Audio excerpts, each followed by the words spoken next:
ऐसा लगा कि ये बहुत क्लिष्ट हिंदी है। मतलब मैं वो तभी समझ सका जब मैंने इंग्लिश में पढ़ा हो अच्छे से। तो मैंने सोचा ना ये बात ऐसे कि मतलब उसमें हम हिंदी में चर्चा कर सकते हैं, लेकिन अगर मैं परपोट पूरा का पूरा हिंदी पढ़ूंगा तो बाउंसर ही जाएगा वो। मतलब आधा तो मुझे बाउंसर चला गया था ऑनेस्टली, क्योंकि वो थोड़ा क्लिष्ट हिंदी में लिखा हुआ है। तो मैंने क्या सोचा कि हम अच्छा दूसरी चीज़ ये भी है कि ये 2.39 है ना, ये एक बॉर्डर लाइन श्लोक है। मतलब इसके पहले एक चर्चा हुई है। अगर हम पढ़ेंगे परपोट प्रभुपाद का तो हम समझेंगे इस बात को कि उसके पहले भगवत गीता में भगवान श्री कृष्ण एक बहुत ही महत्वपूर्ण टॉपिक के ऊपर डिस्कशन कर रहे हैं, और उसके बाद अभी डिस्कशन का जो टॉपिक है वो चेंज हो रहा है, थोड़ा और गहरा हो रहा है, थोड़ा और डीप हो रहा है। तो इसलिए ये श्लोक है ना एक बहुत इंपॉर्टेंट, जैसे पाइवट कहते हैं ना, it's like a pivot, it's an important pivotal श्लोक। तो ये बहुत इंपॉर्टेंट है। और पता नहीं, वैसे तो मैंने ये श्लोक काफ़ी बार पढ़ा है, लेकिन आज मैंने पहली बार जब प्रिपरेशन के लिए थोड़ा देखा कि क्या है इसके अंदर, तो मुझे लगा कि अरे वाह, ये तो बहुत इंपॉर्टेंट वर्स है। तो हम ऐसा नहीं कर सकते कि भाई एक श्लोक तो ये है लेकिन मैं लेक्चर तो किसी और टॉपिक पे दे दूंगा, ऐसा इसमें नहीं कर सकते। ये बहुत इंपॉर्टेंट टॉपिक है। दूसरा, इसमें प्रभुपाद एक दो तीन पॉइंट्स बहुत इंपॉर्टेंट इसमें बता रहे हैं, जो हर एक जिस व्यक्ति ने अभी हाल ही में गीता का अभ्यास शुरू किया है या गीता के प्रवचन सुनना शुरू किया है, उसको जानना वो बहुत जरूरी है। ऐसे दो तीन इसमें मुद्दों को कवर किया है प्रभुपाद ने। तो मुझे लगा कि इसको सबको हम सब पढ़ेंगे ना इस परपोर्ट को, तो अच्छा लगेगा। तो अगर आपकी कोई एतराज़ नहीं हो तो हम प्रभुपाद ने जो तात्पर्य लिखा है उसको पूरा अंग्रेजी में पढ़ेंगे। इसलिए अभी अपना जो ठाकुर विलेज का प्रीचिंग ग्रुप है उस पर लिंक भेजा होगा प्रभु जी ने, तो आप उस पर क्लिक कर सकते हो। उसमें जाओगे तो इंग्लिश में दिया हुआ पूरा प्रभुपाद का तात्पर्य उसमें आ जाएगा जो दिया है। ठीक है, अभी बीच बीच में हम रुक के हिंदी में भी चर्चा करेंगे। चर्चा हम हिंदी में ही करेंगे, लेकिन वो तात्पर्य है वो हम इंग्लिश में पढ़ सकते हैं, तो समझ में आ जाएगा अच्छे से, सबको समझ। बहुत आसान इंग्लिश में लिखा हुआ है और एक बहुत बड़ा सा तात्पर्य है। ठीक है, तो मैंने क्या सोचा है, मैंने इस तरह से सोचा है, हम सब लोग बहुत ध्यान से इस परपोर्ट को पढ़ेंगे, तात्पर्य को पढ़ेंगे। अभी प्रभुपाद जी के तात्पर्य जो होते हैं वो अंग्रेजी में पढ़ने का किसने किसने अभी तक पढ़े हैं, हाथ ऊपर कीजिए। तो मुझे पार्टिसिपेशन कितना होगा उसका एक अंदाजा आ जाएगा। हाँ, नहीं, मतलब आप अंग्रेजी के साथ कंफर्टेबल है ना, बाकी के लोग। अच्छा, इंग्लिश के साथ कितने लोग कंफर्टेबल है, हाथ ऊपर कीजिए। अच्छा ठीक है, so we have a good participation. तो हम क्या करेंगे, ये तात्पर्य को पढ़ेंगे। अभी आपको एक रिक्वेस्ट है कि जब हम पढ़ेंगे आपको ध्यान से सुनना है। ठीक है, और जो भी आपको पॉइंट लगे कि यार ये बहुत इंपॉर्टेंट पॉइंट है, मतलब मुझे बहुत अच्छा लगा ये, तो आपको उसको मेंटली नोट करना है, या बुक पे नोट करो या तो किसी नोटपैड में डाल दो, जो भी है। ठीक है, फिर इस पूरे तात्पर्य के बाद मैं एक छोटी कहानी बताऊंगा। अभी शायद हो सकता है कि आपने वो कहानी सुनी होगी, यहाँ पे बहुत सारे लोग आते हैं, प्रवचन करते हैं, जाते हैं, तो हो सकता है कि आपने वो स्टोरी सुनी होगी या तो उसके जैसी और कोई स्टोरी सुनी होगी। ठीक है, लेकिन अभी जब हम स्टोरी के ऊपर डिस्कस कर रहे हैं, आपको उस कहानी को जो हमने पढ़ा है परपोर्ट, उसके साथ उसको कोरिलेट करना है, यानी देखना है कि यार ऐसा इस कहानी में कुछ कवर हो रहा है जो प्रभुपाद ने इस तात्पर्य में लिखा है। और फिर पूरी स्टोरी होने के बाद मैं आपको सबको कहूंगा कि अभी आप हाथ ऊपर करके मुझे बताओ कि कौन सा पॉइंट आपको लग रहा है कि यहाँ पे प्रभुपाद ने लिखा है और इस कहानी के साथ रिलेट हो रहा है। ठीक है, ठीक है। गीता पे ना एक, मुझे पता है कि सबको ऐसा जनरली हम किसी सत्संग में जाते हैं ना, तो ऐसा जाते हैं कि चलो बोलने वाला बोलता रहेगा, उसको बोलने दो, फिर उसके बाद तो मुझे खाना है और वापस जाना है ना, ऐसे। और उसमें कुछ बुरी बात नहीं है, ऐसा कोई अगर सोचता भी है ना, उसमें कोई बुरी बात नहीं है। ठीक है, कम से कम आप सत्संग में आए, कुछ तो आपने सुना और आप प्रसाद लेके चले गए, नो प्रॉब्लम। लेकिन हमारे एक आचार्य है कृष्णदास कविराज गोस्वामी, वो कहते हैं कि सिद्धांत बलिया चित्ते न कर आलस, इह होते कृष्ण लागे सुदृढ़ मानस।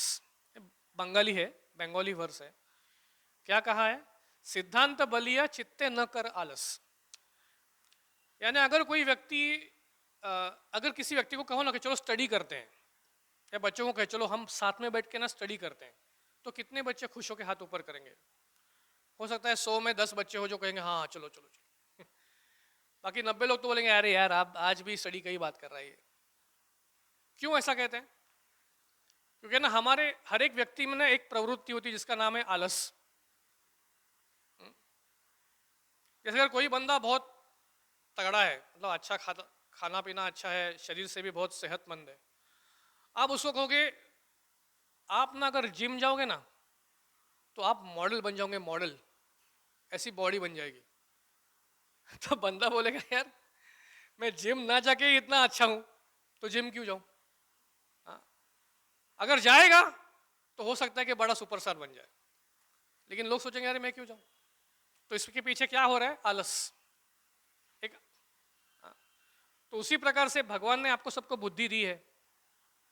जैसे हम जिम में जाके वजन उठाते हैं, वैसे वजनदार श्लोक दिए हैं गीता में, चलो उठाओ आपकी बुद्धि से। और आप बोलेगे यार नहीं जिंदगी अभी तो मैं पूरा मेरा एजुकेशन खत्म कर कर अभी रिटायर, मतलब अभी तो मैं जॉब कर रहा हूँ और अभी मैं सत्संग में आया हूँ, यहाँ पे भी स्टडी करना है। लेकिन हमारे आचार्य कहते हैं कि जब हम भगवत गीता का स्वाध्याय करते हैं, स्वाध्याय यानी अभ्यास करते हैं, तो हम हमारी बुद्धि से भगवान की पूजा कर रहे हैं। ऐसे ऐसे समझो कि मैंने अपनी मेरी बुद्धि है ना ऐसे निकल कर हाथ में ली है और ऐसे भगवान को अर्पण कर रहे हैं और उनके चरणों पर छोड़ दिया ऐसे। तो क्या हो जाएगा आपकी बुद्धि का? अगर आपकी बुद्धि आपने ऐसे भगवान के चरणों पर छोड़ दी तो क्या हो जाएगा?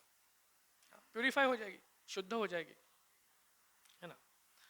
तो इसलिए ना गीता का अभ्यास करने में कभी आलस नहीं करना चाहिए। प्रभु can you just pass on that bag, sorry मेरा चश्मा उसमें रह गया। तो ठीक है, तो पहले तो हम परपोर्ट पढ़ेंगे, काफी बड़ा परपोर्ट है, ठीक है? हो सकता है कि 5-10 मिनट लग जाए, हो सकता है कि आपको नींद आ जाए, हो सकता है कि आपका मन यहाँ वहां चला जाए, लेकिन आपको उसको खींच के लेके आना है परपोर्ट में। ठीक है, सब तैयार है? तो आपको घर जाएंगे तो आपको लगना चाहिए कि सुदृढ़ मानस, आपको ऐसा स्ट्रांग लगना चाहिए मेंटली। तो क्या कह रहे हैं? अगर आप करोगे, अगर आलस छोड़ के अगर बुद्धि का उपयोग कर कर समझोगे भगवान क्या कहना चाहते हैं, तो क्या हो जाएगा? सुदृढ़ मानस। आप मेंटली स्ट्रांग हो जाओगे। आपको डिप्रेशन वगैरह कभी पूरी जिंदगी में आपको टच भी नहीं करेगा, मेंटली स्ट्रांग बन जाओगे। तो इस परपोर्ट को हम पढ़ेंगे, ठीक है? पहले तो श्लोक पढ़ेंगे। तो श्लोक है, सब लोग बोलेंगे 3 बार, 3 बार सिर्फ कहेंगे, फिर उसके बाद शुरू करते हैं, ठीक है? एषा ते अभिहिता सांख्ये बुद्धिर्योगे त्विमां शृणु बुद्ध्या युक्तो यया पार्थ कर्मबन्धं प्रहास्यसि। एषा ते अभिहिता सांख्ये बुद्धिर्योगे त्विमां शृणु बुद्ध्या युक्तो यया पार्थ कर्मबन्धं प्रहास्यसि। एषा ते अभिहिता सांख्ये बुद्धिर्योगे त्विमां शृणु बुद्ध्या युक्तो यया पार्थ कर्मबन्धं प्रहास्यसि।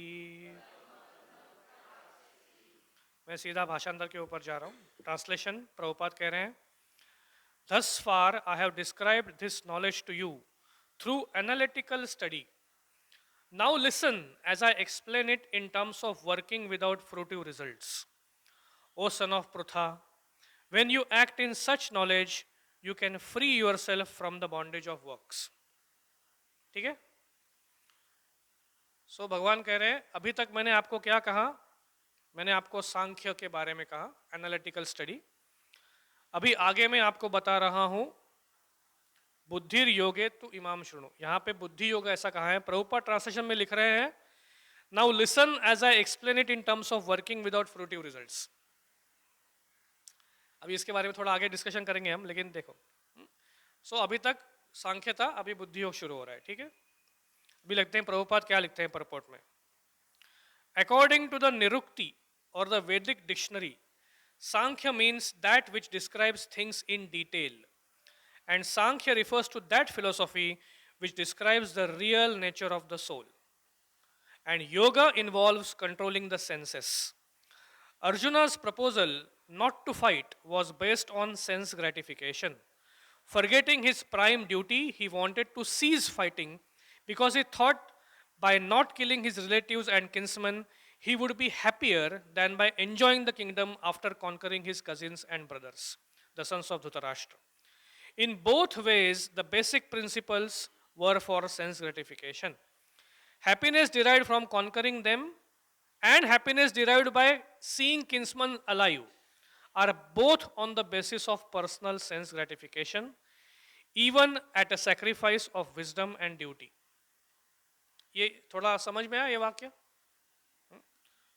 सो प्रभुपाद कह रहे हैं कि एक जगह पर आप अर्जुन कहेगा कि अगर मैंने मेरे भाइयों के साथ युद्ध किया तो मैं जीत जाऊंगा, जीतने के बाद मुझे भोग करने को मिलेगा राज्य का, और अगर मैंने सब कुछ छोड़ दिया तो क्या हो जाएगा, अरे वो जिंदा रहेंगे, तो उनके जिंदा रहने में ही मुझे आनंद है। सो यहाँ पे प्रभुपाद लिख रहे हैं तात्पर्य में कि ये दोनों जो विचार है, ये दोनों विचार भोग के ही विचार है।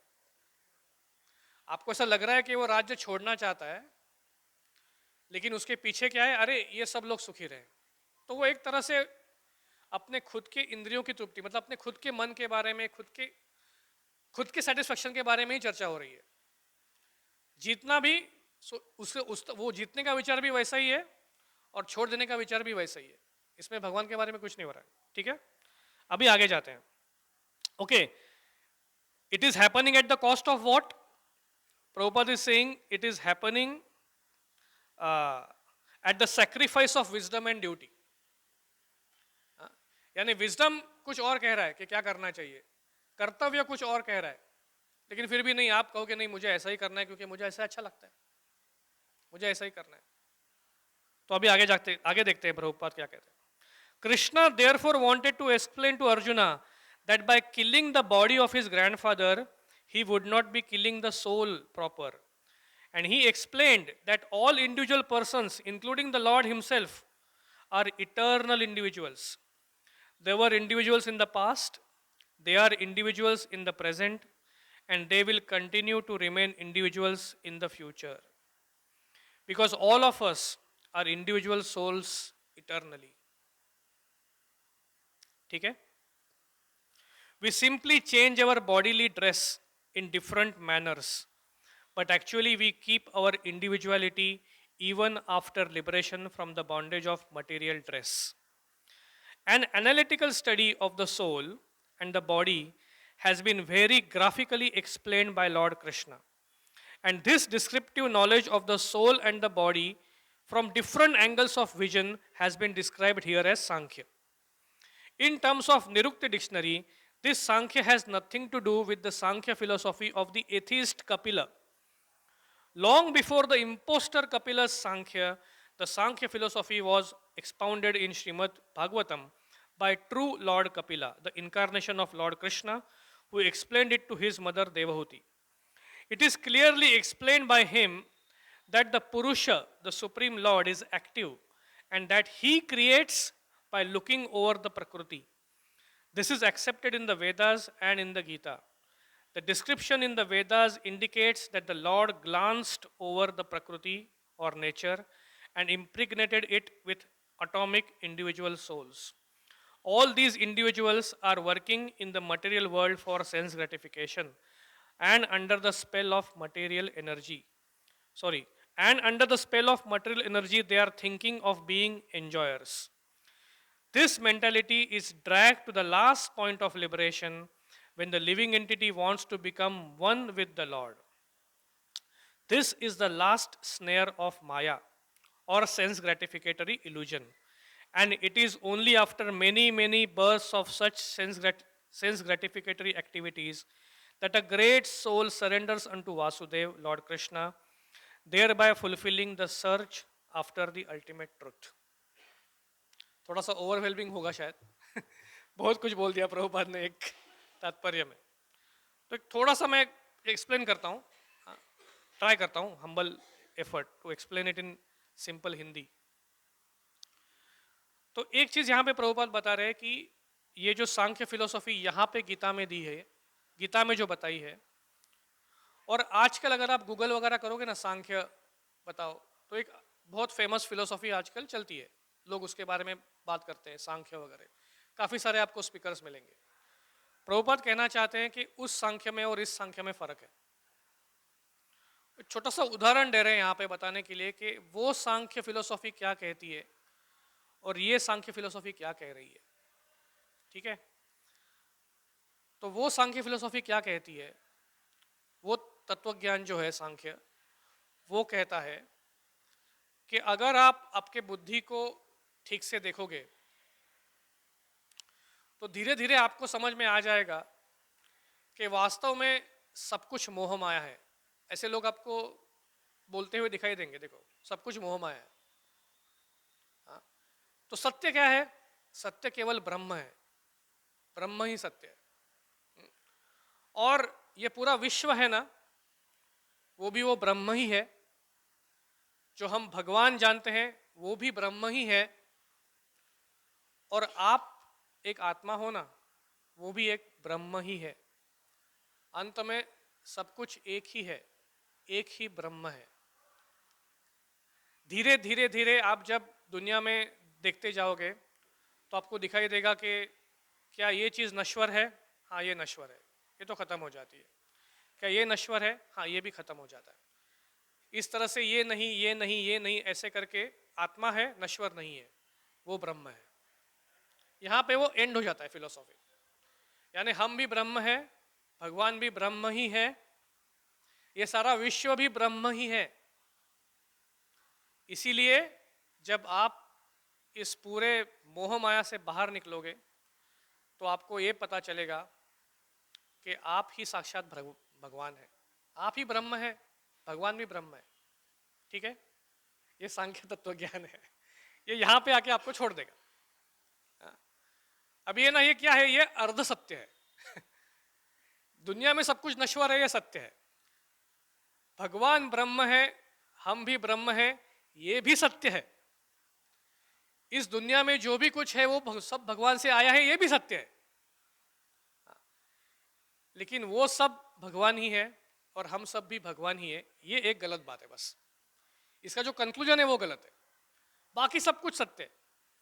तो इसलिए यहां पे प्रभुपाद बता रहे हैं कि उपनिषदों में कहा गया है कि साफ साफ लिखा है कि जब भगवान प्रकृति के ऊपर अपनी निगाहें डालते हैं तो असंख्य आत्माओं के द्वारा उसको वो इम्प्रेग्नेट करते हैं, यानी उसको गरोदर कहते हैं।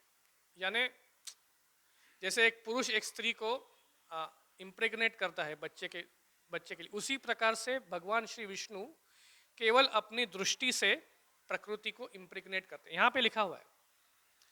तो कहने का मतलब क्या है?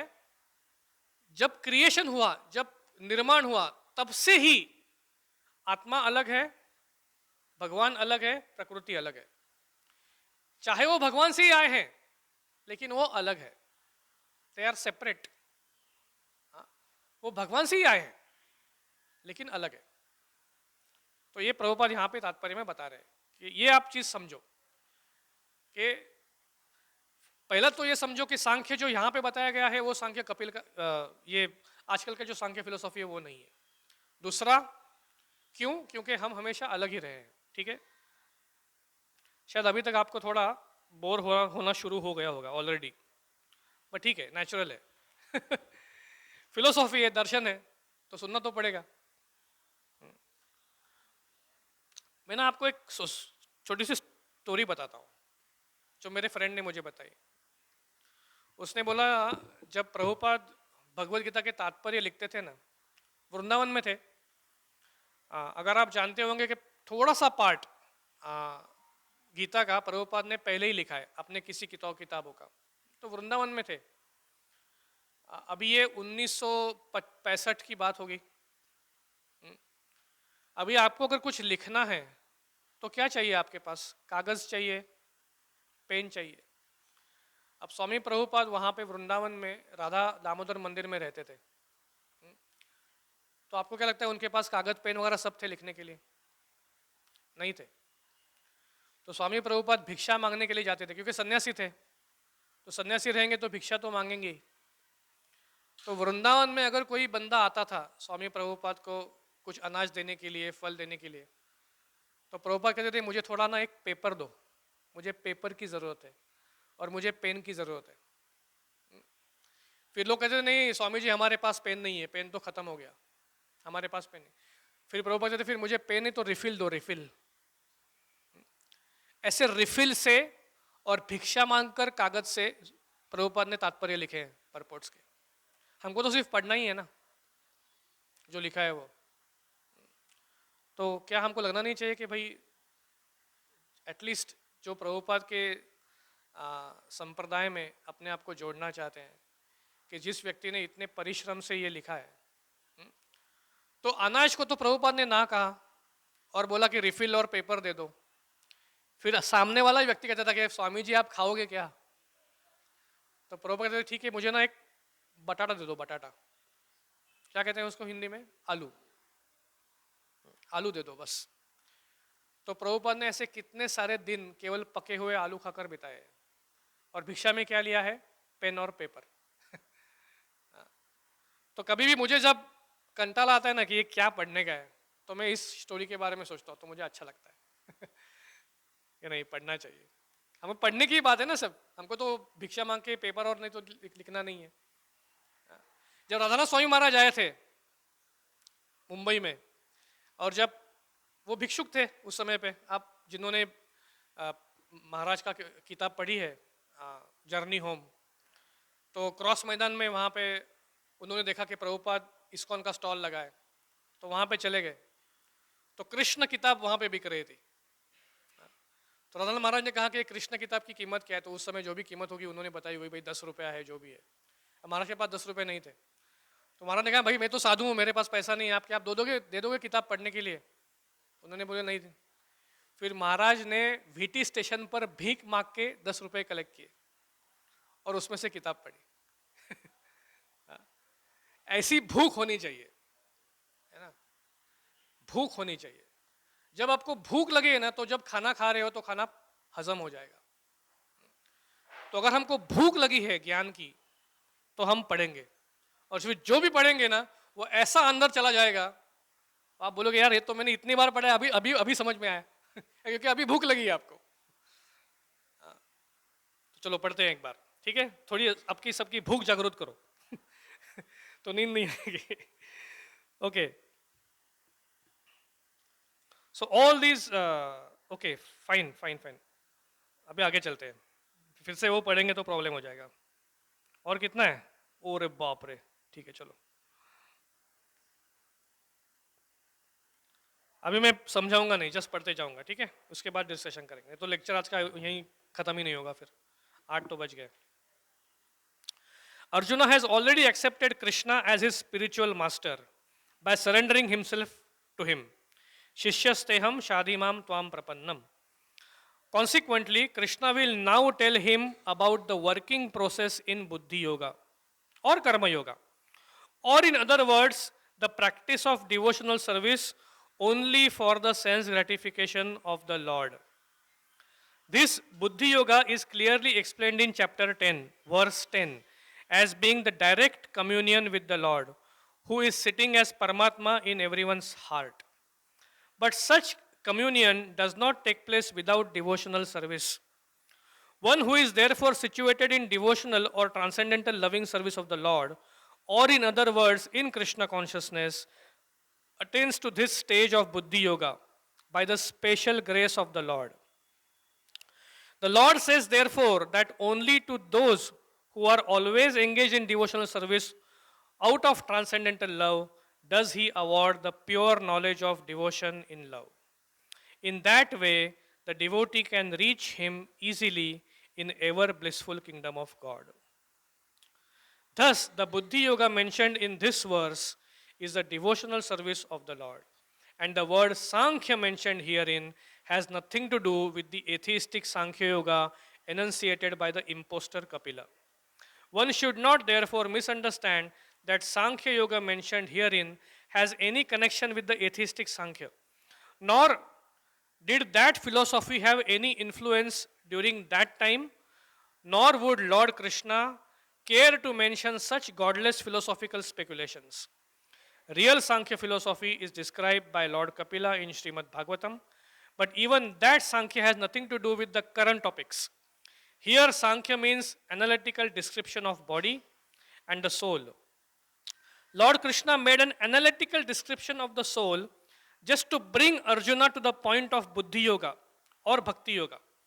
Therefore, Lord Krishna's Sankhya and Lord Kapila's Sankhya, as described in Bhagavatam, are one and the same. They are all Bhakti Yoga. Lord Krishna said, therefore, that only the less intelligent class of men make a distinction between Sankhya Yoga and Bhakti Yoga. Sankhya Yoga Pruthak Balaha Pravadantina Panditaha.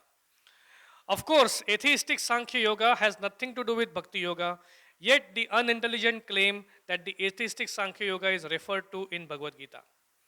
One should therefore understand that Buddhi Yoga means to work in Krishna consciousness in full bliss and knowledge of devotional service.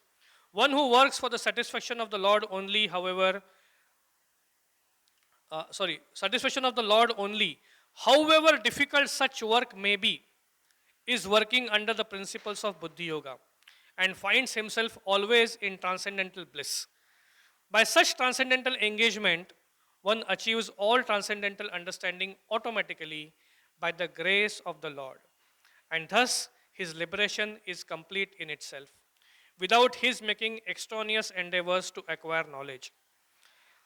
There is much difference between work in Krishna consciousness and work for fruitive results, especially in the matter of sense gratification, for achieving results in terms of family or material happiness. Buddhi Yoga is therefore the transcendental quality of the work that we perform. Hare Krishna. ठीक है, तो अभी आपने दाल चावल खाया है, तो अभी थोड़ा स्वीट खाएंगे. ठीक है, तो एक स्टोरी बताऊंगा, कहानी. ठीक है, अच्छा किसी को पता है कि स्टोरी को स्टोरी क्यों कहते हैं? एक सवाल आपको. यस प्रभु. कभी सोचा है आपने यार स्टोरी नाम क्यों दिया है? मतलब और भी कुछ कहानी अच्छा नाम है ना, तो स्टोरी. तो स्टोरी क्या है? हाँ, और थोड़ा बताओ. बराबर है. तो बराबर है. You are very close. तो क्या है, कहानी में काफी सारी चीजें स्टोर की होती है. जब वो आप सुनते हो तो वो आपके दिमाग में स्टोर हो जाती है. ठीक है, तो ऐसी चीज जो कोई भी ज्ञान आपके दिमाग में स्टोर करने के लिए आसान कर दे, तो उसको कहते हैं स्टोरी. मतलब मैं आपको एक 4 चीजें बता रहा हूं, मैं आपको ऐसे ही बता दूंगा, ये ऐसा है, ये ऐसा है, ये ऐसा है. आप थोड़ी देर में भूल जाओगे, लेकिन कहानी बताएंगे. मुझे आपको ना अभी भी दादाजी ने बताई थी कहानी, या बचपन में मेरे पापा ने एक कहानी बताई थी, या मेरी माँ ने एकदम बचपन में बताई थी, ऐसा अभी भी आपको याद रहेगा. क्यों? वो अभी भी स्टोर्ड है आपके माइंड में, क्योंकि स्टोरी के माध्यम से आया तो स्टोर हो गया. और एक बात है, जैसे हम किसी बिल्डिंग को देखते हैं ना, हम कहते हैं कि 35 स्टोरीड बिल्डिंग है ना. तो उसी प्रकार से कहानी में भी ना लेसन्स होते हैं ना, वो एक लेसन होता है, फिर उसके ऊपर और एक लेसन होता है, फिर उससे भी बढ़िया और एक लेसन होता है, फिर उससे भी ऊपर और एक लेसन होता है. इस तरह से लेसन्स बढ़ते जाते हैं. आपने सुने होगा काफी. एक कोई कहानी होती है, एक प्रिंसिपल बताएंगे, फिर और कुछ कहानी में ऐसा होगा जिससे पिछले वाला प्रिंसिपल थोड़ा लो लेवल का है और आगे ये थोड़ा ज़्यादा इंपॉर्टेंट है। हुँ? और आपके मन में भी वो उसी तरह से स्टोर हो जाएगा कि ये तो बेहतर है, लेकिन इस समय ये करना बेहतर है, इस कॉन्टेक्स्ट में ये इंपॉर्टेंट है, उस कॉन्टेक्स्ट में और कुछ चीज़ इंपॉर्टेंट है ना। तो इस तरह से आपकी कहानी आपके मन में केवल स्टोर नहीं होती, वो प्रायोरिटी वाइज स्टोर होती है। वो प्रायोरिटी भी सेट करती है कि किस चीज़ को प्रायोरिटी देनी चाहिए। समझ रहे आप? इसलिए स्टोरी ठीक है। तो अभी हमने ये पूरा तात्पर्य पढ़ा, बहुत शायद हेवी तात्पर्य था प्रभुपाद का। ठीक है, तो अभी हम एक स्टोरी सुनेंगे, एक आजकल वायरल भी हुई है, आपने सुनी भी होगी। हाँ, अगर सुनिए तो फिर से सुनिए, लेकिन अभी आपको इस तात्पर्य के उपलक्ष्य में उसको सुननी है, उसके दृष्टिकोण से उसको देखना है इस स्टोरी को। ठीक है, और आप मुझे बताओ कि आपको इस तात्पर्य में ऐसा क्या था, और ये देखो यहाँ पे स्टोरी में भी हो रहा है। ठीक है, ठीक है। तो एक बार ऐसे हुआ कि एक गुरु थे, उनका एक जंगल के पास एक आश्रम था। ठीक है, तो और ये वृंदावन में हो रहा है, वृंदावन में ही उनका आश्रम था। तो वहाँ पे एक उनके काफ़ी सारे शिष्य थे, तो एक शिष्य का नाम था भोंदू। ऐसे ही एक नाम है, अभी भोंदू ऐसा आप कुछ ये मत समझो उसके लिए, ये मजाक करना वगैरह ऐसे नहीं है, बस एक शिष्य का नाम था भोंदू। ठीक है, ये ना बहुत सीधा साधा एकदम सरल सरल व्यक्तिमत्व था, मतलब ज़्यादा कोई कॉम्प्लेक्स नहीं है लाइफ में, एकदम सिंपल सा इनोसेंट सा बच्चा था। तो काफ़ी बार ना गुरुजी बताते थे कि भाई भगवान श्री कृष्ण इस जगह पर आते हैं, उस जगह पर आते हैं, ऐसी लीला करते हैं। तो भंडीरवट नाम आप जानते होंगे, भंडीरवन नाम की एक जगह है। तो एक बार बताया उन्होंने कि भगवान श्री कृष्ण तो भंडीरवन में भी आते हैं। अभी क्या था, उस वृंदावन में उस गुरुकुल में एक नियम था। वो नियम ये था कि अलग अलग शिष्य जो थे वो लकड़ी लेने के लिए या उनके जो गायियाँ होंगी उनको चराने के लिए या जो भी काम के लिए अलग अलग वनों में जाते थे। अभी हर बार जब गुरु अलग अलग वनों के बारे में कहते थे कि भाई भगवान श्री कृष्ण वृंदावन में आते हैं तो ऐसी लीला करते हैं, फिर अपना और खेलन वन नाम का एक वन है, वहां पे जाते तो ऐसी लीला करते, ताल वन में जाते तो ऐसी लीला करते, मधुवन में जाते तो ऐसी लीला करते। तो ये शिष्य था ना, और जब बता रहे थे तो सारे शिष्य तो एकदम ऐसे प्रेम से सुनते थे सब लोग, तो ये सबके चेहरे को देखता था ऐसे कैसे सुन रहे हैं। तो इसको लगता था ना कि ये जब मेरा फ्रेंड है, जब वो मधुवन में जाता है तो उसको भगवान दिखते हैं वहां पे, इसीलिए ऐसे सब इतने रुचि से सुन रहे हैं। अभी वास्तव में तो वो सुन रहे कि भगवान की लीला है तो बहुत आनंद से सुन रहे हैं, लेकिन इसके मन में क्योंकि सिंपल था तो इसको लगता था कि यार मेरा जब मित्र मधुवन में जाता है ना तो उसको शायद ऐसा लगता है कि नहीं, उसको शायद भगवान वहां पे दिखाई देते हैं। जब मेरा मित्र तालवन में जाता है ना तो उसको तालवन में भगवान दिखते हैं। तो इस समय गुरुजी ने क्या बोला कि भगवान भंडीरवन में गए और फिर कुछ लीला बताई भंडीरवन। अब ये हुआ कि ये बंदा हमेशा भंडीरवन में ही जाता था, तो यार मुझे तो नहीं दिखे कभी ऐसे कैसे हो सकता है। ठीक है, तो बोले चलो देखना तो चाहिए। फिर भंडीरवन में गया, ढूंढने लगा यार कहाँ पे है भगवान, कहीं पे तो होंगे, बहुत आतुरता से ढूंढ रहा है भगवान कहाँ कहाँ पे। तो ये भगवान को लगा कि यार इतनी आतुरता से मुझे कोई ढूंढ रहा है तो चलो आ ही जाता हूँ इसके सामने, क्या फर्क पड़ता है।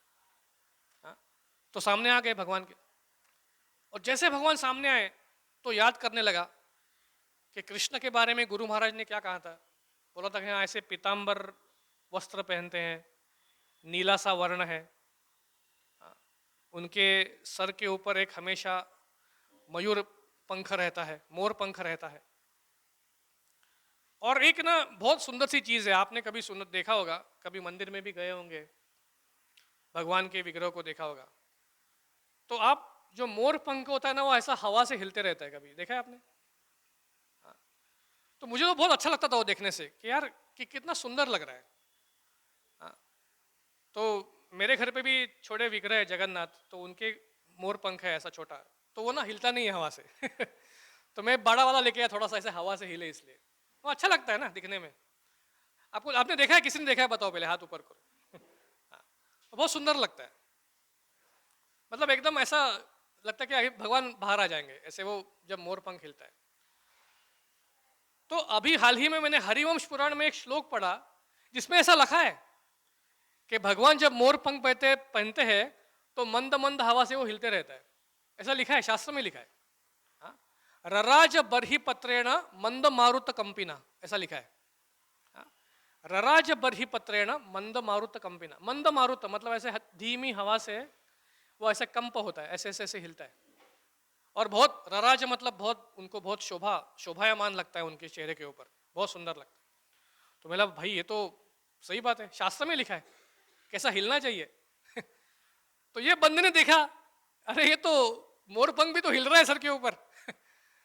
शायद ये कृष्ण ही होंगे, ऐसा लग तो रहा है, मतलब सब कुछ तो मैच हो रहा है। अरे बोल तो पंख तो जाके पूछते कि भाई और कभी कई बार तो दिखे नहीं आप यहाँ पे, आज दिख रहे हो, लग तो रहा है आपको देख के भगवान कृष्ण ही हो आप, कृष्ण ही हो क्या आप? तो भगवान कहे हाँ मैं कृष्ण हूँ। अरे तब तो इतना खुश हो गया, अरे वाह चलो भगवान मिले। मतलब मैं इतने दिन से सोच रहा था कि कैसे दिखते होंगे, आज साक्षात सामने गए। तो बोले चलो चलो बैठते हैं यहाँ पे, गप्पे मारते थोड़ा। तो भगवान ने कहा गप्पे तो बाद में मारते हैं, मुझे भूख लगी है। बोले भूख लगी है, कोई प्रॉब्लम नहीं। तो अपने पास थोड़ी रोटी थी तो रोटी निकाली बाहर, तो 2 रोटियां थी।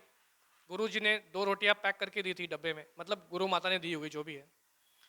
तो बोलते हैं भगवान को चलो ऐसा करते हैं, आप एक खाओ मैं एक खाता हूँ, हाँ बांट के खाएंगे। तो भगवान कहते नहीं मुझे बहुत भूख लगी है, मुझे दोनों चाहिए। अब ये ऐसा टिपिकल है भगवान का, ये भगवान ऐसे ही है। ठीक है, टेक इट और लीव इट। जब आप एक दोगे ना तो वो और मांगेंगे आपसे। तो ऐसे है ही बस, that is how Krishna is. Whether you want to worship him और not you decide, but he is like that. ठीक है, तो इन्होंने बोला ठीक है भाई चलो इतने टाइम के बाद मिले हो, दोनों रोटियां खा लो। हाँ, फिर दोनों रोटियां खाई, भगवान तो खुश हो गए, तो ये भी खुश हो गया, चलो अभी भगवान खुश हो गए ना, बस इतने टाइम के बाद मिले। तो बहुत गप्पे वगैरह मारे, बहुत यहाँ वहाँ की बातें की, क्या करते हो कैसे करते हो, गाय को कैसे चारा खिलाना चाहिए, कैसे सेवा करनी चाहिए। भगवान ने भी जो भी बोला होगा, डेफिनेटली ऐसा कुछ हाई फंडा 2.39 तो नहीं बोला होगा उसके साथ, ऐसा लग रहा है। सिंपल सी बातें की होगी, चलो खुश हो गया एकदम।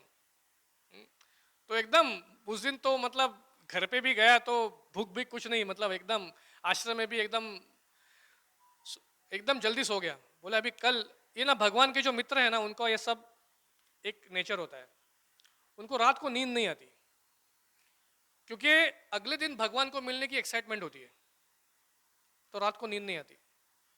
आपके कितने के लोगों, कितने बच्चे ऐसे हैं जिनको बच्चों को जल्दी उठाना पड़ता है सुबह स्कूल के लिए, मेरी बच्ची को तो उठाना पड़ता है। हाँ, लेकिन कभी स्कूल का ट्रिप है, पिकनिक है, तो बच्चे को उठाना नहीं पड़ता है, सबसे पहले तो बच्चा ही उठ जाता है, मम्मा उठो आज मेरा पिकनिक है। अरे यार तू 4 बजे उठ गए बैठा है पिकनिक के लिए, अभी तो 5-6 बजे है ना। तो भगवान के जो मित्र है ना उनको रात भर नींद नहीं आती कभी कभी, ये एक्साइटमेंट में कि अरे कल भी भगवान को मिलना है, अब कल क्या खेलेंगे, कैसा खेलेंगे, किस और चीज को खेलेंगे, तो नींद नहीं आती बच्चों को।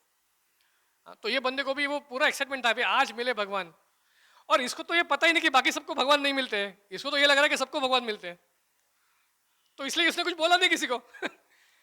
चलो आज मुझे भी मिल गए, बस यही खुशी है सबसे। तो नेक्स्ट दिन उठ गया फिर से जल्दी, फिर गुरु माता जी बोलते हैं गुरु माँ आज ना मेरे को 4 रोटी पैक करके दो।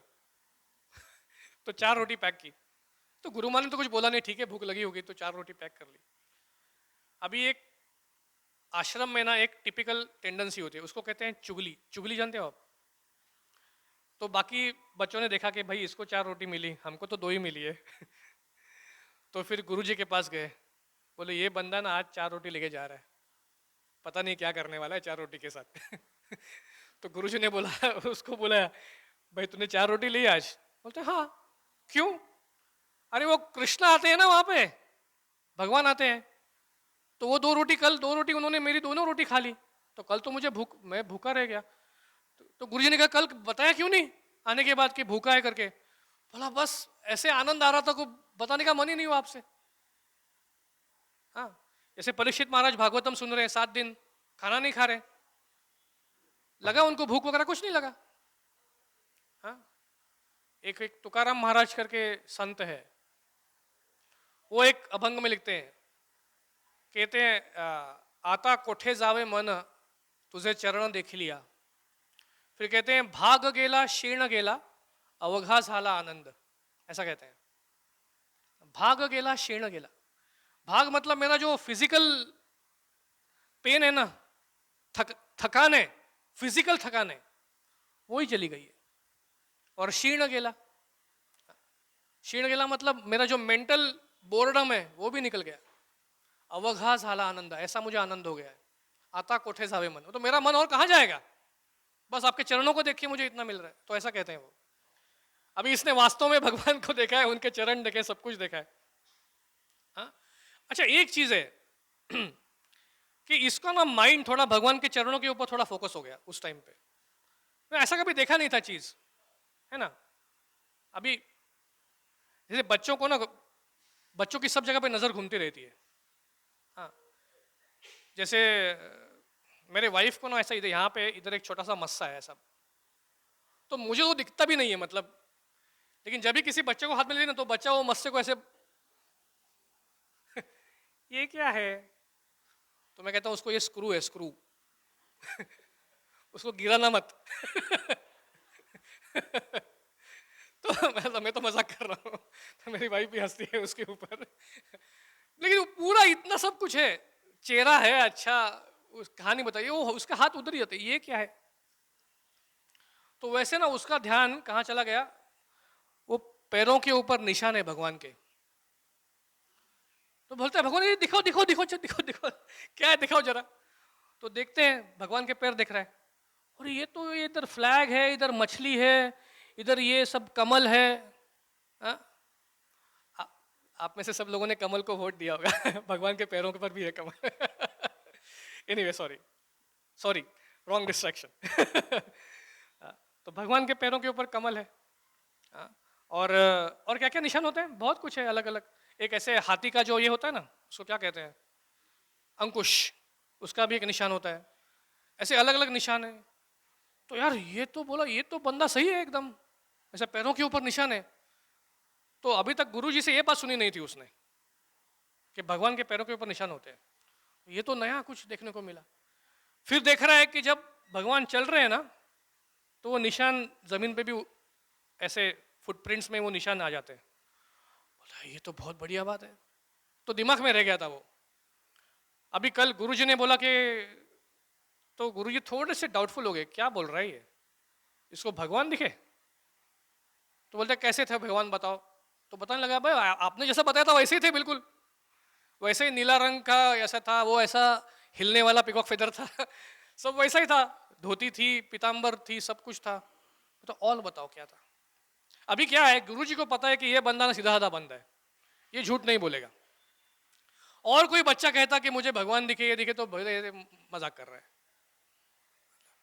लेकिन ये बोल रहा है तो शायद हो सकता है भाई फिर बोले कि और क्या दिखा उसमें। बोले गुरुजी एक चीज तो मैंने दिखी, तो आपने अभी तक बताई नहीं है। बोले क्या दिखा। तो बोलते हैं उनके पैर दिखाई दे, पैर में ना ऐसे निशान बने हुए हैं। बोले कौन से निशान है बताओ। तो उसने बोला कि ये ऐसे एक झंडा है, एक वो अंकुश है, वो मछली है, दो मछलियां हैं ये वो। तो गुरुजी ने बोला भाई ये तो कुछ और बात हो रही है अभी ये तो मैंने बताया नहीं है इसको, इसको कैसे पता चला ये सब। तो अच्छा सचमुच आपको भगवान मिले। हाँ मैं झूठ किधर बोल रहा हूँ, बता तो रहा हूँ आपको सब कुछ। बोले अभी आज मिलेंगे ना, तो बोलो क्या हमारे आश्रम में आ सकते हैं एक दिन खेलने के लिए। मैं उनके लिए जगह बनाता हूँ आश्रम में खेलने के लिए। हाँ क्यों नहीं, आ जाएंगे। अब वहाँ पे मेरे साथ खेल रहे हैं, सबके साथ खेल रहे हैं, तो आश्रम में भी आ जाएंगे, क्या प्रॉब्लम है। फिर गए, वहाँ पे आए भगवान अभी तो रोज की बात हो गई थी।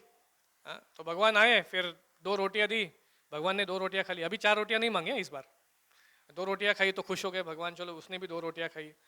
फिर ऐसे उसी इधर यहाँ वहाँ की बातें कर रहे हैं, भगवान के साथ खेल रहा है। फिर बोल रहे कृष्ण भगवान आपको एक रिक्वेस्ट करूं क्या, एक छोटी रिक्वेस्ट है। हाँ बोलो क्या करना है। हमारे आश्रम में चलो ना सबके साथ खेलने के लिए तो अभी भगवान एकदम कॉशियस हो गए, अभी ये क्या कह रहा है बोला नहीं नहीं नहीं, ऐसे ऐसे आश्रम में वगैरह हम लोग आते नहीं है। देखो हम लोग ना, हम ग्वाले हैं, हम कोई ब्राह्मण नहीं है। ये ब्राह्मण में जाएंगे वो अछूत अछूत करता नहीं शुरू करेगा, तो मैं नहीं भाई, आश्रम में वगैरह मैं नहीं आने वाला। हम ग्वाले हैं, हम यहाँ पे रहते हैं, मज़ा करते हैं बस। आश्रम विश्रम में मत लगे जाओ। वो पढ़ाई करने के लिए बैठा दिखा मेरे को आपके गुरुजी, पढ़ाई नहीं करनी है, मुझे खेलना है। तो कहने कि नहीं नहीं ऐसा मत करो, आप आ जाओ। मेरे गुरुजी ना बहुत ऐसे, मुझे जब वो बोल रहे थे ना, उनकी आंखों में पानी था, मैं देख रहा था। तो कुछ तो बहुत प्रेम से बोल रहे थे कि आप आश्रम में आ जाओ। तो फिर भगवान बोले, अरे हट, आपके गुरु के पास मुझे नहीं आना है। आप मेरे मित्र हो, आप मेरे मित्र हो तो मैं आपके साथ खेल रहा हूँ। अभी आपके गुरु का वगैरह भाई मुझे कुछ मत बताओ, वो मेरे मित्र नहीं है, उनको मैं जानता नहीं, उनका तो मैंने चेहरा भी नहीं दिखा है। तो अभी ना इसका दिमाग सटक गया। बोला ए, मेरे गुरु को ऐसा कह रहा है, मेरे गुरु को जानता नहीं है, ये रोटी भी ले ले मेरे से। तो 2 रोटी भगवान खा रहे थे, छीन ली। रोटी ना उन्होंने दी है मुझे, इसलिए तुमको दे रहा हूं, और आप उनको नाम दे रहे हो, ऐसे कह रहे हो। जाओ, मुझे आपका चेहरा ही नहीं देखना है। मेरे गुरु के बारे में आप कैसा कह सकते हो ऐसा? मेरे गुरु जी कितने महान है पता है आपको? अरे संत है, संत बड़े, और आप कह रहे हो मैं जानता नहीं उनको, मैं पहचानता नहीं उनको। आप मेरे से बात ही मत करो, जाओ। और मुंह फिर के चलने लगा दूर। भगवान बोले ये तो बहुत नाराज हो गया भाई। अरे भोंदू वापिस आओ, वापिस आओ। भोंदू क्या, मैं नहीं आने वाला, मेरे गुरु का आपने अपमान किया, जाओ। फिर भगवान जी भाग के उनके पास आए, बोलो अरे चलो तो मुझे लेके तो चलो आश्रम में। अरे आप मेरे आश्रम में आओ ही मत, आपकी तो पात्रता ही नहीं है मेरे गुरु के आश्रम में आने के, आप जाओ। फिर भगवान ने गुस्सा किया और उसके ऊपर ऐसे विक्रम वेताल स्टाइल बैठ गए, ऐसे बैठते ना करके, क्या कहते हैं इसको, पिगी बैकिंग इंग्लिश में। ऐसे पिगी बैक करके बैठ गए उसके ऊपर। अभी तो लेके जाना पड़ेगा। तो भोंदू कहता है अभी ठीक है यार, आपने पकड़ लिया है मेरे गले को, इतना बैठ गए तो मैं चलो लेके जाता हूँ। फिर ऐसे भगवान को आश्रम में लेके गए, और जैसे उनके गुरु ने देखा कि ये भोंदू चल के आ रहा है और भगवान को ऐसे ऊपर लेके आ रहा है, तो गुरु के तो होश चले गए। तो गुरु महाराज ने भोंदू को ऐसा पूरा दंडवत प्रणाम कर दिया। बोले भाई मैं आपका गुरु नहीं हूँ, आप ही मेरे गुरु है। आप जानते हैं कि भगवान कैसे भगवान को प्रसन्न करना चाहिए, केवल आप ही जानते हैं। तो उन्होंने भगवान के दर्शन भी लिए, भगवान को प्रार्थना अर्पण की, फिर भगवान वहां से चले गए। हो गई कहानी। अभी क्या सीखा इसमें आपने? इस परपोर्ट से कनेक्टेड क्या सीखा?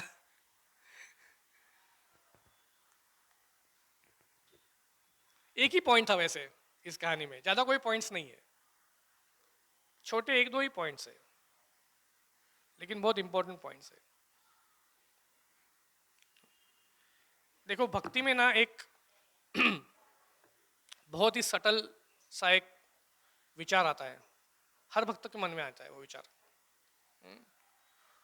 वो विचार ऐसे आता है कि जब आपको लगता है कि ना लोग आके आपको कहते हैं अरे प्रभु जी आप तो बहुत बड़े भक्त हो, आपने तो बहुत अच्छी प्रगति की है, आप ऐसा लेक्चर देते हो ना, हमको तो बहुत अच्छा लगता है।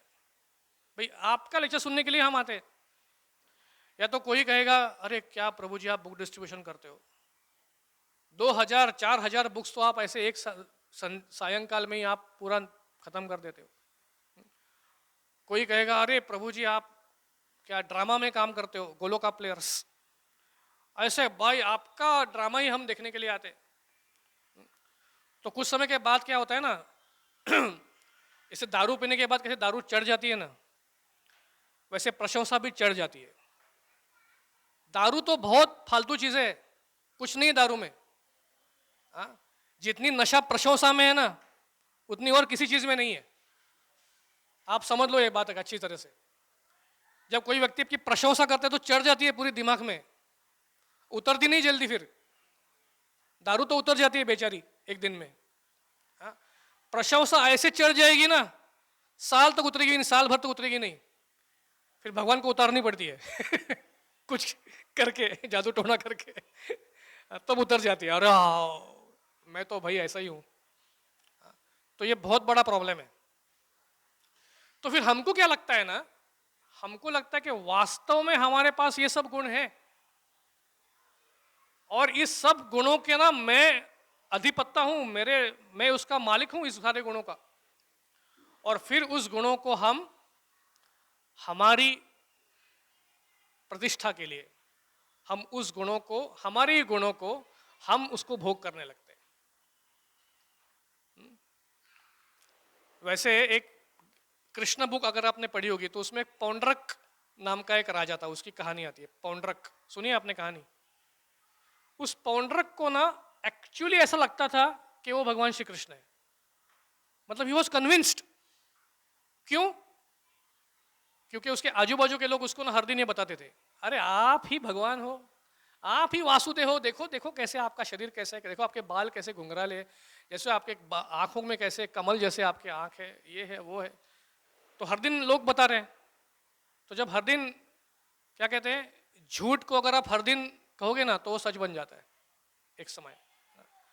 तो उसको बता रहे लोग, ये बता रहे, वो बता रहे, ये बता रहे। तो अभी इस कहानी में हम क्या देखते हैं? इस कहानी में वास्तव में केवल ये भोंदू को ही भगवान दिखे और किसको दिखे नहीं है। तो कितना गर्व हो सकता है ऐसे व्यक्ति को? कितना गर्व हो सकता है? एक विचार करो। कोई व्यक्ति तो ऐसा कहेगा कि भाई मेरे गुरुजी जो भगवान के चरण कमलों के बारे में तो सिर्फ जानते हैं, मुझे बताते हैं, लेकिन मैंने तो देखा है एक्चुअल, मैंने मेरे आंखों से देखा, मेरे गुरु ने भी अभी तक नहीं देखा। तो मैं ही बड़ा गुरु हूँ, वो कैसे गुरु है? चलो मैं ही मेरा आश्रम डाल देता हूँ यहाँ पे फॉरेस्ट में, एक भंडेर वन में एक ब्रांच मेरा ही आश्रम बन जाएगा। हाँ, ऐसे कितने लोग हैं? अभी आप तो भाई काफी नए नए आए भाई, मैं तो इस्कॉन में अभी 1996 से, प्रभु जी कह रहे थे, हम दोनों ही वैसे। हाँ, प्रभु जी आपने कितने लोग देखे ऐसे जो इस्कॉन से सेपरेट हो गया और अपना खुद का आश्रम बना दिया? है ना, सुने हैं ना, ऐसे बहुत लोग हैं ना। वही होता है फिर आफ्टर सम टाइम, अरे मैं ही गुरु हूं ना, मेरे से बड़ा कौन है? कि जो ज्ञान मुझे मिला है, जो साक्षात्कार मुझे हुआ है, मैं एक श्लोक पढ़ता हूं तो मैं उसको 10 तरह से उसका एक्सप्लेनेशन दे सकता हूं। मेरे गुरु क्या देते हैं? तो वो तो वही कह रहे हैं जो प्रभुपाद ने लिखा हुआ है। वो क्या बड़ा कह रहे हैं? तो भाई मैं तो फिर बेहतर हो गया मेरे गुरु से, मैं और बेहतर हो गया, है ना। ये प्रॉब्लम इसको नहीं हुआ ये बंदे को ये प्रॉब्लम नहीं हुआ।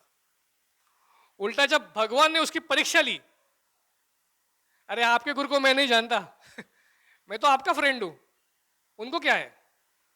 तब उनको गुस्सा आया, बोलते हैं मेरे गुरु का अपमान कर रहे हो, चाहे आप भगवान हो भले, तो क्या गुरु का अपमान करोगे? Not allowed. देखो, तो एक शास्त्र में एक श्लोक है, यस्य देवे परा भक्तिर यथा देवे तथा गुरु तस्यैते कथिता ही अर्था प्रकाशन्ते महात्मा। ये शास्त्र में लिखा है, किसी उपनिषद का ही है ना प्रभु जी, मुझे याद नहीं आ रहा है, किसी सम उपनिषद ओनली। क्या लिखा है? यस्य देवे, भगवान के ऊपर पराभक्ति है, बहुत भक्ति है, लेकिन जितनी भगवान पे है ना उतनी ही गुरु के ऊपर है। यथा देवे तथा गुरु तस्यैते कथिता ही अर्था प्रकाशन्ते महात्मना। ऐसा जो व्यक्ति होता है ना, उसके व्यक्ति के हृदय में सारे वेदों के अर्थ अपने आप प्रकाशमान हो जाते हैं, उसको कहीं जाना नहीं पड़ता है। तो इसका ये जो श्लोक है ना 2.39, उसका प्रभुपाद का एक लेक्चर है, वो आप सुनो। प्रभुपाद उसमें कहते हैं, गोपियों के बारे में कहते हैं, और प्रभुपाद कहते हैं अभी तो मैं तो सब यहाँ पे लिख रहा हूँ परपोर्ट में कि सांख्य फिलोसॉफी है और ये कपिल देव की ये तत्व ज्ञान है, ये है ये है। और प्रभुपाद कहते हैं गोपियों को कुछ पता नहीं था तत्व ज्ञान वगैरह, वो तो ऐसे ही भगवान से प्रेम करती थी, उन्होंने एजुकेशन भी नहीं लिया था, ऐसे ही भगवान नेचुरल। और जो भगवान के जो सखा है उनके साथ खेल रहे हैं वन में, क्या वो बहुत बड़े तत्वज्ञानी कोई है जो बैठ के अपनी फिलोसॉफी पढ़ रहा है, सारे दर्शन पढ़ रहा है, उसको कंपेयर कर रहा है, भाई श्री वैष्णव क्या कहते हैं, भाई गौड़ीय वैष्णव क्या कहता है, मध्वा वैष्णव क्या कहते हैं, सारे कंपैरिजन कर रहा है। और फिर वो उस कंपैरिजन में जाके, और यहाँ पे तो ये लिखा है भाई, यहाँ पे तो ये, कुछ नहीं कर रहे, just causelessly loving Krishna, just loving Krishna. Prabhupada बोलते हैं लेक्चर में, जस्ट भगवान से प्रेम कर रहे हैं बस। लेकिन क्या हो गया, सारे शास्त्र भगवान से प्रेम कर रहे हैं, भक्तों का सम्मान करते हैं और भक्तों के साथ कोऑपरेशन करते हैं। ये तीन चीजें अगर कोई भी व्यक्ति करता है ना, तो कुछ समय के बाद तस्सेते कथिताई अर्था प्रकाशन्ते महात्मना, ये हो ही जाएगा। इसका आप अनुभव करोगे आपके जीवन में, इसका आप अनुभव करोगे, ये बट नेचुरल आपके पास आ जाएगा। इसलिए क्या है, ईश्वरे तद अधीनेषु बालिशेषु दुषत्सु च प्रेम मैत्री कृपोपेक्षा यक करोति स मध्यमा। ये रूप गोस्वामी ने लिखा है। ईश्वरे तद अधीनेषु, यानी भगवान के जो एकदम प्रिय है, भगवान से बहुत कनेक्टेड है, भगवान के बहुत पास है। बालिशेषु, जो भगवान को जानते ही नहीं है, भगवान के बारे में कुछ नहीं जानते। और द्विषत्सु, मतलब जो भगवान का द्वेष करते हैं। तीन तरह के लोग हैं, नहीं, चार तरह के लोग हैं। एक है ईश्वरे, मतलब भगवान स्वयं या गुरु तुल्य कोई व्यक्ति है, ईश्वरे। तद अधीनेषु, जो उनके पास जा रहे हैं। तीसरा है बालिशेषु, मतलब जो भगवान के बारे में जानते हैं, बालिश लोग हैं, नहीं समझते। और चौथा द्विषत्सु, जो द्वेष करते हैं। तो ये व्यक्ति क्या करता है, प्रेम मैत्री कृपोपेक्षा। तो भगवान है और भगवान के तुल्य व्यक्ति है, प्रेम है, उनके प्रति प्रेम है। जो भगवान से अधीनेषु, जो भगवान के साथ जाना चाहते हैं, उनके पास क्या है, मैत्री है। जो भगवान को नहीं जानते, इनोसेंट है, उनके प्रति क्या है, कृपा। तो उनकी कृपा करके उनको भगवान का ज्ञान देंगे। और तीसरे भगवान का द्वेष करते हैं, उनके साथ क्या है, उपेक्षा। उपेक्षा यानी छोड़ दो, इग्नोर, नहीं चाहिए, ठीक है, बात ही मत करो। बार बार आके मुझे झगड़ा करोगे, भगवान दिखाओ भगवान दिखाओ, ठीक है भाई, आपको जो कहना है आपको, बाजू में रहो, मुझे डिस्टर्ब मत करो। उपेक्षा। तो ये चार तरह के लोगों से चार तरह का बर्ताव करता है व्यक्ति। इतना भी अगर कोई करता है ना, कुछ समय के बाद आप पाओगे कि धीरे धीरे आपके मन में भी वो आ जाएगा। और इसलिए प्रभुपाद हमेशा यहाँ पे इस चैप्टर में, आप परपोर्ट में देखो, Prabhupada 10th chapter 10th verse का बात कर रहे हैं। तो उसमें वो जो वर्स है वो बहुत सुंदर है। वो वर्स है, तेषाम सतत युक्तानाम भजताम प्रीतिपूर्वकम ददामी बुद्धि योगम तम ये न माम उपयांति थे। तो ये भगवान 10th चैप्टर में कहते हैं, ये चतुश्लोकी गीता जो कहते हैं ना, उसमें से ये एक श्लोक है, तेषाम सतत युक्तानाम भजताम प्रीतिपूर्वकम ददामी बुद्धि योगम तम। तो भगवान कहते हैं कि जो बुद्धि योग है ना, बुद्धि योग, शायद आपने ये वर्ड फर्स्ट टाइम सुना होगा या केवल गीता में ही सुना होगा। तो ऐसा कभी आपने देखा नहीं होगा कि हाँ, यहाँ पे क्लासेस लेते ना, ये हठ योग का क्लास है, ये ज्ञान योग का क्लास है, राजयोग का क्लास है, देखोगे आपने कभी देखा जाए बुद्धि योग का क्लास है, ऐसा कभी दिखाई नहीं देता आपको। तो ऐसा क्यों कहा है, ददामी बुद्धि योगम तम? क्योंकि भगवान वो आपके बुद्धि को अंदर से देते हैं, भगवान उसको देते हैं अंदर से। ददामी कहते हैं मैं देता हूं। किसको देता हूं? तेषाम सतत युक्तानाम, जो हमेशा भगवान के सेवा में रत है, और भजताम प्रीतिपूर्वकम, और प्रेम से भगवान की सेवा कर रहे हैं।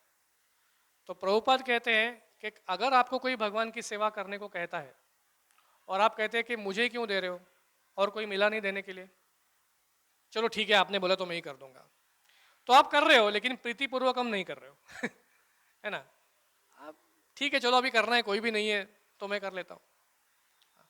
लेकिन अगर आप सोच रहे हो कि अरे ये सेवा मेरे पास आई है, तो चलो अभी मैं इस तरह से करता हूं कि मैं बेस्ट करूंगा, एकदम मैं मेरा बेस्ट दूंगा, चाहे मेरी प्रशंसा करे ना करे, ये नहीं है ना। परसों भागवतम क्लास में भी मैं कह रहा था ये चीज कि डिवोटी को कैसा बनना चाहिए मालूम है? डिवोटी का ना कूर्म भगवान की तरह बनना चाहिए, कूर्म भगवान। अगर आप देखोगे ना, अभी इतना कह के मैं एंड करता हूं, मुझे पता है मैंने बहुत ज्यादा बोल दिया इतना कह के मैं एंड करता हूं, ठीक है, कि आपने सारे अवतारों के बारे में सुना है। तो आपने देखा होगा कि कहीं पे भी आप जाओगे ना, तो रामचंद्र जी के बहुत सारे मंदिर हैं, कृष्ण भगवान के बहुत सारे मंदिर हैं, है ना।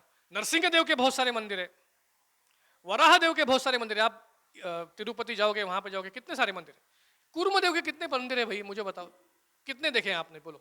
एक कूर्म क्षेत्र है बस, और कहीं है जो भाई बड़ा बड़ा मंदिर बना है कूर्म देव। चलो ठाकुर विलेज में आज कूर्म देव का मंदिर बनता है, कितने लोग आएंगे दर्शन लेने के लिए?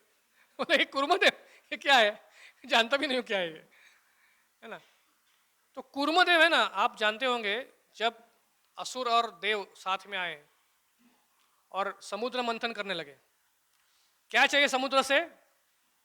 अमृत चाहिए, अमृत, अमृत की प्राप्ति। अभी कुंभ मेला आ रहा है फरवरी में ना, कब है फरवरी, शाही स्नान, एक 3 फरवरी को एक शाही स्नान है बसंत पंचमी का, और एक शायद 29 फरवरी को है, जो सोमवती अमावस्या का कहते हैं।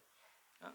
ऐसा कहते हैं कि वो जो अमृत था वो उस समय पे वहाँ पे आता है, एक इन अ सटल वे, ठीक है, वो तो अलग बात है। हाँ?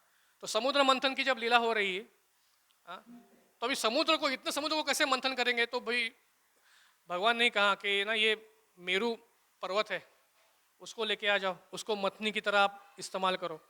और फिर रस्सी, इतना बड़ा रस्सी कौन बनाएगा? तो सांप को लेके आए, तक्षक, तक्षक ना कौन था, वासुकी, हाँ सॉरी माय बैड। तो वासुकी सांप को लेके आए रस्सी की तरह ये करने के लिए। फिर जाके एक बहुत बड़ा प्रॉब्लम आ गया। अभी जैसे वो पर्वत को वहाँ पे मंदिर में वहाँ पे इसके मिल्क ओशन, क्षीर सागर में रखा, तो नीचे जाने लगा वो। हाँ? तो फिर भगवान आ गए कूर्मा अवतार के रूप में, उसको अपने पीठ के ऊपर लिया ऐसे, और फिर सारे देवता ये कर रहे हैं, वो कर रहे हैं। हाँ? तो ये कूर्मा अवतार नीचे बैठा है बस, उसकी पूरी दुनिया का बोझ उसके पीठ के ऊपर है। और जो ये चल रहा है ना, फिर उसमें से फिर अचानक से चंद्र बाहर आता है, सोम बाहर आता है, तो अरे अरे सोम बाहर आ गया, चलो भाई बहुत बड़ी बात होगी। फिर उसमें से एक घोड़ा बाहर आता है, ऐरावत बाहर आता है, तो इंद्र अरे मुझे चाहिए, मुझे चाहिए, मुझे चाहिए। पहले तो विष बाहर निकलता है, फिर शंकर भगवान आते हैं, विष को खत्म करते हैं, फिर और चलते रहता है, फिर और अलग अलग रत्न बाहर निकलते हैं, कौस्तुभ मणि बाहर निकलता है, साक्षात लक्ष्मी जी बाहर निकलती है, और सब देवता कहते हैं अरे भाई इनका तो विवाह मेरे साथ ही होना चाहिए, लक्ष्मी जी है। तो इतना सब कुछ बाहर निकल रहा है, सबका मन उसमें ही जा रहा है। हमारे एक सर है जिनसे मैं कुछ सीख रहा हूँ आजकल, वो हमेशा कहते हैं कि यार ये बंदा नीचे बैठा है बेचारा उसके ऊपर पूरा सब कुछ हो रहा है। अरे कोई चाय समोसा भी नहीं भेज रहा है नीचे उनके लिए, तो कोई बोल रहा है कि भाई आपने इतना किया है ना, चलो थोड़ा अभी रेस्ट कर लो थोड़े समय के लिए वो भी नहीं कोई कह रहा है। तो क्या कुर्मा भगवान बोल रहे हैं कि भाई जाओ भागो यहाँ से? नहीं, ऐसा नहीं कह रहे, है ना। तो ये, तो इसलिए भक्तिविनोद ठाकुर ने सबसे पहली डीटी जो सरस्वती ठाकुर को, मतलब भक्ति सिद्धांत सरस्वती ठाकुर को जो डीटी दी होगी वर्शिप करने के लिए, वो थी कूर्मदेव। तो कूर्मदेव मतलब कोई भी अपेक्षा नहीं और फिर भी सेवा करनी चाहिए। अभी उनको कोई अप्रिशिएट ही नहीं कर रहा है। मतलब भागवत में आप आगे जाओगे ना तो उनके बारे में कुछ ज्यादा अप्रिसिएशन नहीं है लिखा हुआ। ऐसा नहीं कि बाद में पूरा मंथन होने के बाद कूर्मदेव बाहर निकले, फिर उनको एक मेडल दिया गया, गोल्ड मेडल, कि चलो भाई आपने हमारा बोझ उठाया, थैंक यू सो मच। कोई नहीं, मेंशन ही नहीं उनका कुछ। वो आगे कहाँ चले गए वो भी किसको पता नहीं। तो अभी कूर्मदेव क्या करते हैं इसके बारे में? तो कूर्मदेव ना ऐसा एज्यूम करते कि मेरे पीठ पे खुजली हुई है। कूर्मदेव क्या है? कछुआ है, कछुआ। अबे कछुआ की पीठ पे खुजली कैसे हो सकती है यार और खुजाओगे कैसे आप? कछुआ की पीठ पे खुजली कैसे खुजाओगे आप बताओ? उसको तो बाहर निकलना पड़ेगा अपने शेल से, फिर खुजाओगे और शेल के ऊपर से कैसे खुजा सकते हैं आप? बट कूर्मदेव सोच रहे कि हाँ भाई मेरे पीठ पे ऊपर खुजली हुई है और ये पर्वत ऐसा घन घन घन घन जो हो रहा है ना, वो खुजली अभी मेरी ठीक हो रही है।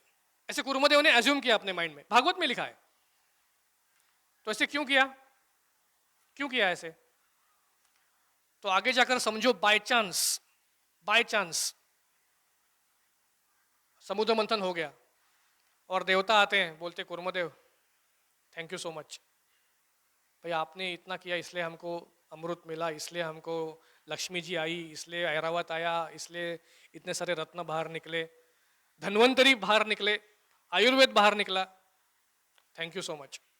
तो कुर्मदेव क्या कहेंगे, अरे भाई थैंक यू तो मुझे आपसे कहना चाहिए, क्योंकि मेरी पीठ पे खुजली हुई थी और इतनी बड़ी मेरी पीठ है, इतना बड़ा उसका शेल है, कैसे कोई खुजा सकता है, लेकिन आप लोगों ने खुजाया, सो आपको थैंक यू सो मच। तो ऐसे डिवोटी को रहना चाहिए। चाहे कोई भी कुछ ना कहे, फिर भी ऐसा कुछ ढूंढ के निकालो कि भाई अब ये ना, ये यहाँ पे बैठ के बोलना बहुत आसान है, ये बोलना बहुत आसान है, ये करना बहुत डिफिकल्ट है। लेकिन ये तो यहाँ पे ये श्लोक में प्रभुपाद क्या लिखते हैं, एक्शन विदाउट फ्रूटिव रिजल्ट्स। बुद्धि योग, तो चलाओ आपकी बुद्धि, कुछ ढूंढ के निकालो रीजन, जिससे आपको कोई भी अप्रिशिएट नहीं करे ना, तो भी आप बोलोगे यार थैंक यू सो मच, आपने मुझे बुलाया, आपने मेरी सेवा, आप हुए इसलिए तो मैं हूं, और कौन हो सकता है ना। तो ऐसे ढूंढ के निकलना चाहिए कुछ हमको, ये बुद्धि योग है, एक्शन विदाउट फ्रूटिव रिजल्ट्स। तो प्रभुपाद एक लेक्चर में, सॉरी अभी लास्ट चीज बोलता हूँ फिर एंड करता हूँ। प्रभुपाद एक लेक्चर में कहते हैं कि किसी भी चीज का हम जब भोग करते हैं ना, तो एक तरह का रस मिलता है उसमें, रस। वो रस की जो प्राप्ति है ना, उस रस की वजह से आदमी पीछे दौड़ते रहता है। कोई भी किसी भी चीज का रस होता है। अगर आप किसी भी चीज के एक व्यक्ति को देखोगे किसी भी चीज के पॉजिटिव है, उसको पैशन है किसी चीज का, तो ना उसका रस है उसमें। और बाहरी तरफ से अगर आप भक्त बन भी गए, बाहरी तरफ से आप कितना भी प्रयास करोगे ना कि उस रस को मैं निकाल देता हूं, तो गीता में भगवान कहते हैं रसवर्जम रसोप्यस्य। आप कितना भी रस को निकालने का प्रयास करोगे, वो रस रहेगा। क्यों रहेगा? क्योंकि रस किससे निर्माण होता है? अगर आप ज्योतिष सीखोगे तो चंद्र को कहा गया है रसेश। रसेश नाम सुना होगा आपने।